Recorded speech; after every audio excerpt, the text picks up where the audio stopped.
Great news! There's a quick way you can save money. Switch to Geico. Geico could help you get great coverage at a great price, and it only takes 15 minutes to see if you could save 15% or more on car insurance. Go to geico.com today and see how much you could save.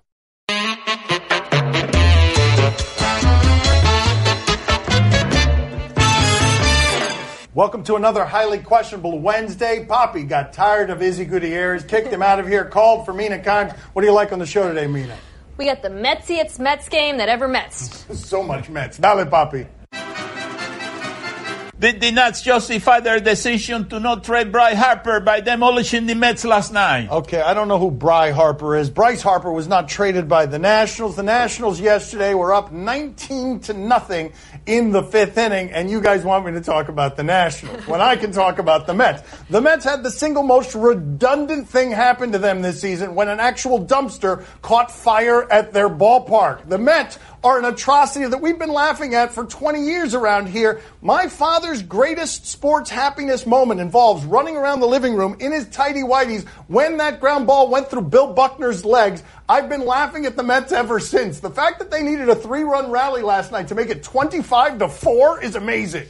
So I saw the score while I was flying to Miami. I was on a plane, and I thought my internet had glitched. There was no way these numbers could be real. 425 is not a baseball score. That is when you sit down to watch this show. If you live on the East Coast, 1:30 Pacific time, don't forget to DVR it. But Dan's right. We can't talk about the Nationals' inactivity here when we can talk about the Mets' inactivity because they are sitting on a bunch of pitchers that other teams want.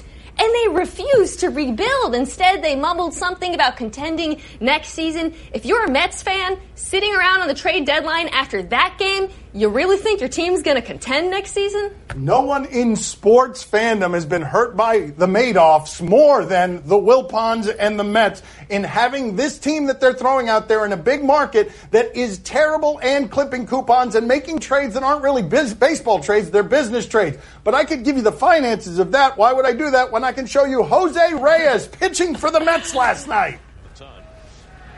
Reyes looking for that punch out. It's got a fly ball to center Was field. that sidearm? Oh, that was 0-2 count. Reyes has to pick his spots better than that. Another 0-2 count. Oh, that was a breaking ball. Look at Zimmerman. Even Zimmerman is laughing right in your face. Let's go to the stadium for Mr. Mets reaction. Oh, yes. We love playing this video right here. Let's go here, Mina. There it is. There you go. There it is. Yes. Not technically a middle finger because he doesn't have a middle finger because if you see his hands there is no finger in the middle. It's weird hands. You know, I got a middle finger. We know. As a matter of fact, I got two middle fingers. You know what I mean? Papi. If you're going to do it, you got to go. Bam! That's right. Keep moving, even though he started the bit with a middle finger. Team Tristan or Team Draymond? All right, my father did not even look at the screen before giving you that question. He was not reading it. He does not care that Mina was not ready for that question and probably staring at papers. My father wants to keep this show moving because he wants Izzy Gutierrez and Mina out of here so he can run to the bank and see how much money they're paying him from Disney. Here's the situation that we found ourselves in basketball. It's one of the reasons that basketball is so fun. After the ESPYs, everyone's having a good time, but not Draymond and Tristan. You know all their mess during the finals. Look at the pictures up here. You can see the video. They're always going back and forth at each other. And then apparently Draymond wanted to apologize, and Tristan Thompson, according to much reporting all over the place, just hit him in the face. Which team am I on? I am Team Draymond because I enjoy his work. I know he's a bully. I know he's mean. I enjoy his work. What happened? Why are you looking at me that way? This is a quote from Draymond Green after Game 1. I can meet Tristan Thompson any day in the streets. Well, it turned out that day was July 18th, apparently. What's most shocking about this is not that two NBA players actually got in a fight, which, as we know, never happens, but the fact that it's been 2 weeks and we had no idea that this happened. And we're talking about Tristan Thompson, a guy who is Kardashian adjacent. TMZ probably has a drone following him at all times from 100 feet away, and somehow we didn't hear about this fight until now. What I was going to say before I was interrupted by her cartoonish facial expressions was that Draymond Green, as the hood ornament on this particular arrogant vehicle that is rolling through the NBA, I am here for him doing anything in the way of arrogance, and I am surprised that more guys don't handle things the way Tristan Thompson. You weren't even listening to me anymore because you were just looking at her faces. It's a great point, Dan. You got me that time. I heard that LeBron, he broke up that fight, eh? Yeah. I'm surprised I didn't break his hand. You know what I mean? I'm surprised he didn't, you know, after the party, he came up with one of these funny casts, you know what I mean? Phony he said, casts. that's right, he won that. That's only if he loses a fight. That's right. Well, you know, I mean. And then I heard that Kevin Durant waited until the fight was over to see who was the winner. Right. Then he jumped on the side of the winner. Jumped on the team of Tristan Thompson. Then they left arm in arm, like they had Draymond Green behind them. Is Kareem right that it is dumb to debate the GOAT? Mark Spears of The Undefeated is reporting that Kareem Abdul-Jabbar is saying very reasonably nuanced across different rules, different eras, the guy with the most unstoppable shot in the history of the game, and a guy with a real claim to whether he was the best of all time or not is saying, look, you guys are discussing LeBron and Michael Jordan. We play different games, different styles. Of course, he's reasonable in every world except the funhouse mirror of sports where you got to decide, Kareem, you're not allowed to do nuance. Yeah, I debate about this for a living. Like, I just got finished doing a couple of days of First Take. If I was to come out and agree with Kareem here that this debate is dumb to have, I might self-immolate from hypocrisy. Like a lightning bolt would strike us down from the sky. You guys can't see, but behind every desk at ESPN, there is a button that we smash when there's nothing to talk about, and a producer appears out of nowhere and says, Jordan versus LeBron, go! That's true. Because it's a fun debate, okay? And I appreciate his nuance, and he's right about the different eras and the different styles of play and the context and blah, blah, blah, blah, blah. But there can only be one. That is the point of sports, and we are going to debate it until the end of time. Oh, Kareem has the edge. Definitely he has the edge. He has the edge. Nobody can close to him. He's a hell of a diver. Have you seen him diving off the board? Show him that. Nobody can come close to that guy diving. Come on. There we go. Oh, wow, that's amazing. That video is right there as soon as my father... Nobody can come. Look at the spectators there. You top that, LeBron. I want to see you topping that. You know what is LeBron's best dive? The belly flop. Fair video? Didn't stick. It didn't stick at all. Was there more to that joke? Because he flops all the time. That's why. That's right. Not because he has a belly, because he flops. Not because he has no belly. He's just got the extra flop. Why are you laughing at that? Why are you laughing at that? Stupid joke. Did Trey Turner get his apology right? Okay, this is what we do around here. After we have done gotcha with whatever it is that is in your Twitter past, we go and then check in on the sincerity of your apology. Now, this guy sounded like he was sorry, and in an instance when forgiveness can be called for, he kind of earns it with words if you're willing to give it with just words. I want to apologize to everybody that was affected by things that I said. LBGT community, African American community, special needs community. I'm truly sorry for what I said, and I want to take full responsibility for that. It's not when I said the things I said; it's that I said them at all. I think that's a clear learning point from this, to make sure that anybody is aware of what they're saying at all times, no matter how you use it or what context you think you're using it in. Words hurt. I really appreciated his comments there, and I think what was so thoughtful about Trey's apology was that it wasn't about himself. It wasn't, I was a dumb teenager on the internet, I didn't mean those things, or I've changed. No, it was, here's what I said, here's why it was wrong, and I'd like to apologize to the people who were affected by those things. People who, by the way, encounter that sort of language and hate speech every day. I think as these stories come out, and this is certainly not going to be the last one, we spend too much time trying to adjudicate the morality of the athlete in question as though we can enter their mind and deduce whether or not they're racist and whether or not they really mean it. It doesn't matter, because as Trey said, what matters were his words that are very commonly used. And for an athlete like him, somebody who's in the public eye, to come out and condemn those words rather than talking about himself is actually useful for people to hear. during the steroid era, when guys apologized, there was no right way to apologize. That's about as close as you're going to come to the right way to apologize by just about any measure from anyone who's actually willing to extend forgiveness. What does the Bears stalemate with Roquan Smith tell you about the NFL? This is a fascinating story. He's the only holdout. These salaries tend to be pretty slotted. Guys can't really get much more than where it is the guy previous to them got drafted the year before. But in this particular case, he's protecting his guaranteed money. And everyone's at a stalemate because he's saying, I do not want contract language that makes me lose money if I'm suspended, when the rules about suspension right now on illegal hits tend to be so nebulous. I do not blame a guy and his agent for protecting their money and even delaying the start of his career because they're trying to protect the money from the rules that are wrong in that sport, that not even the referees and the Philadelphia Eagles know what the rules are on hits after they have a meeting about it just this week.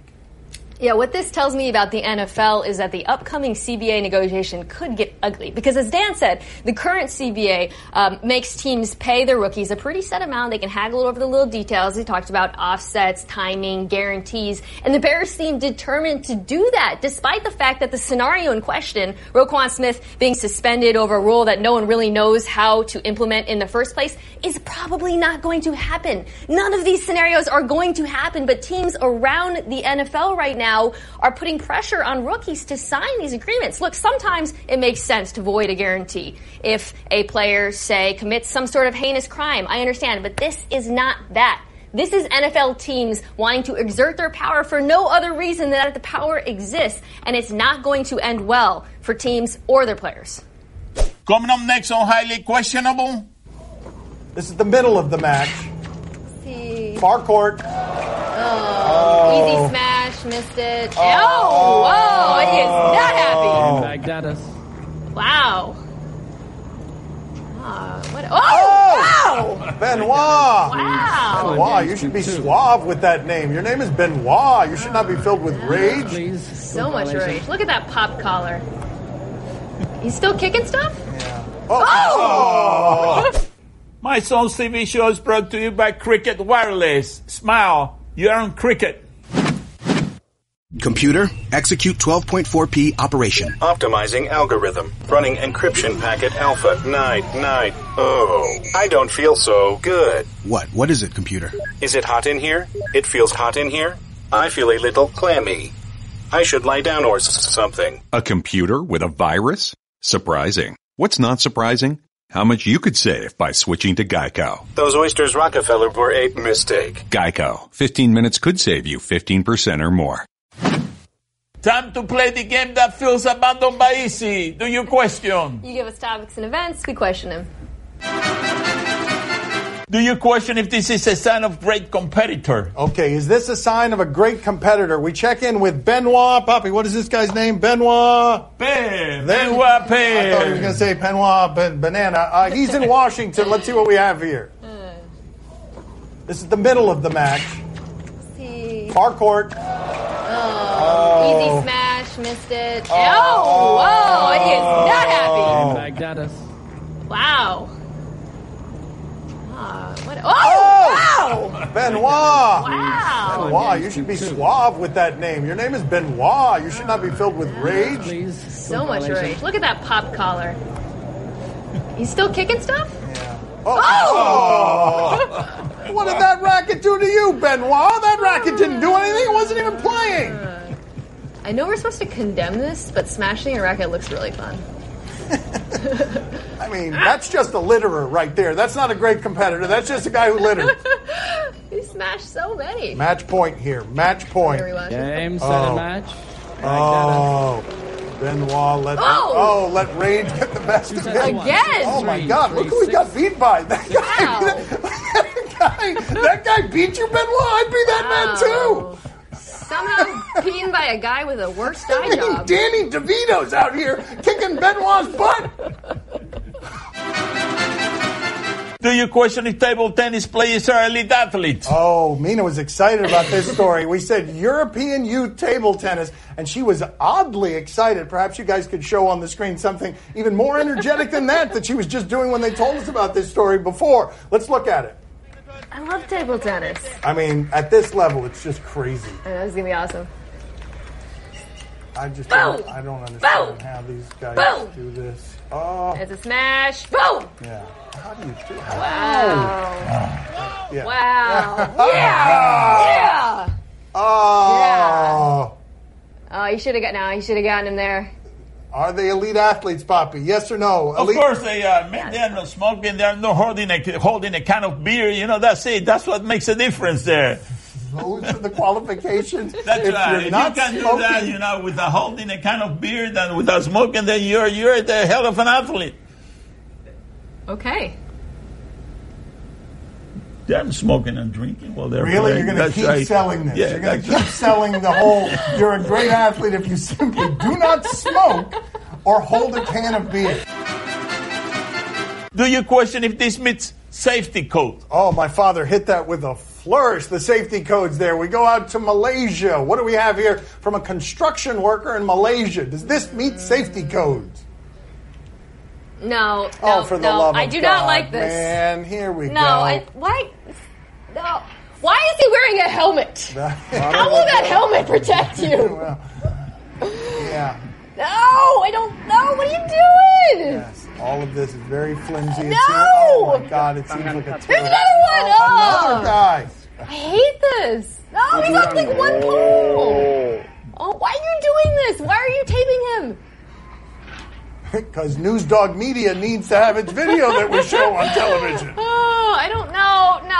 No, I don't like. No, Yeah, stop. Horrible. I'm sick to my stomach. Feel sick. That's right. I feel sick. I'm not laughing now. I just feel a little nauseated. Well, that is safer than this. Oh God. What happened? I haven't seen. Whoa! No! What do you mean? No! You got to be kidding me! And again, my father has proven 100% correct. The other one seems safer than that.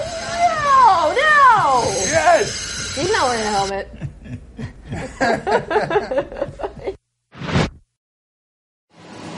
Highly questionable is broadcast from the Clevelander Hotel on beautiful South Beach, Miami. Time to play the game that looks like a watermelon today. See? Or no? That is sort of the color of watermelon. You tell us what to watch on television tonight. We tell you if we're intrigued. I don't think he knew he was talking about himself. On Sun Sports, Angels and Rays. I can interest you in some Shohei Ohtani, right? He's a pitcher, he's a hitter, and it's not just that he's a young hitter. It's that he does this every once in a while when he hits a baseball. Good God. That is crazy. 446-foot home run from a lefty who also throws 99 miles per hour. Those are all pretty amazing things when put together. Mina, are you intrigued? Not by the game, but yes, by Shohei Ohtani. I mean, that's what's so fascinating. He can do that. He doesn't even have to come back and pitch. Maybe he shouldn't because he's such a good hitter. What was that dance that guy was doing at the end there? Was that the Pee Wee Herman dance of some sort? Is that something we're doing now? Papi, are you intrigued? Oh, see, I'm very intrigued. Listen, Mina, didn't you want him to be with the Mariners? Really? Man. Oh, wow. Again, My this father, is your comment yes, on Shohei Ohtani. She did It must want really him on hurt the you to Mariners. see that video. Time after time after it time, must the hurt. guy hitting bumps and, must hurt not so going much. to the Mariners. You know what I mean? It must be really Yeah. make you feel bad about it, eh? Yeah, it's really hurtful to be reminded of it. Yeah, well, that's the way it is.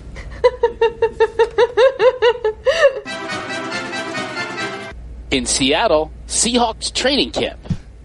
I am so rooting for this guy more than anyone in the NFL. Shaquem Griffin, doubted at every turn, 0-12 at one point at UCF, playing with one hand, and he's making plays already because it's all he's ever done. Look at this. Fast. That's it? I thought I was going to give you more than that. I could have intercepted that ball. My father could have caught that with his mouth. Mina, are you intrigued? Yes, obviously I've already watched this 10 times, just like I watch all of training camp, just like I will watch all of the preseason, just like I will torture myself when the Seahawks inevitably miss the playoffs this season. That tattoo on her right bicep, that's a Seahawks championship tattoo. Poppy, are you intrigued? Oh, see, I'm very intrigued. You know, that reminds me of another Russell Wilson throw. Oh, really? Oh, I'll never forget that one. That's right. That's Just right. like that one. Yes. Right, they were 1 yard from winning the Super Bowl, and they had Marshawn Lynch, 1 yard. Yes. And they decided, no, what we're going to do is we're going to throw a slant here. That's what happened. Throwing was the right play call. They shouldn't have hit to Marshawn. He's wrong. I could explain it to you. Happy to, anytime. Just wanted to. It's the reason she doesn't have 2 tattoos. That's all the time we have for today. Thank you for watching. Finally rid of that plague, Izzy Gutierrez. He'll be back.